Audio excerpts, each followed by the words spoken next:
बदलापूर नगरपालिकेमधील स्वीकृत नगरसेवक पदाचा तिढा अखेर सुटलेला आहे।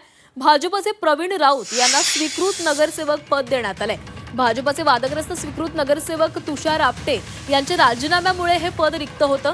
त्यांच्या जागी प्रवीण राऊत यांची वर्णी लागलेली आहे। प्रवीण राऊत हे यापूर्वी शिवसेनेचे उपशहर प्रमुख होते। अंतर्गत राजकारणाला कंटाळून त्यांनी शिवसेना सोडून अलीकडेच भाजपमध्ये प्रवेश केला होता।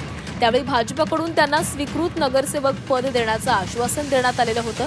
त्यानुसार प्रवीण राऊत यांची स्वीकृत नगरसेवकपदी निवड झालेली आहे।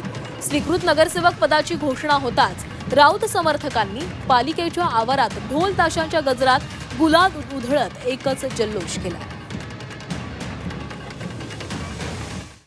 सर्वप्रथम भारतीय जनता पार्टीचे खूप खूप धन्यवाद। या महाराष्ट्राचे मुख्यमंत्री देवेंद्र फडणवीस साहेब, या प्रदेशाध्यक्ष आपले रवींद्र चव्हाण साहेब असतील, या संपूर्ण सर्व भाजपचे नगरसेवक नगरसेविका यांनी जो मला आज विश्वास ठेवून जे मला आज स्वीकृत नगरसेवकपदी मला निवड केली, त्यांच्याबद्दल त्यांचे खूप खूप धन्यवाद।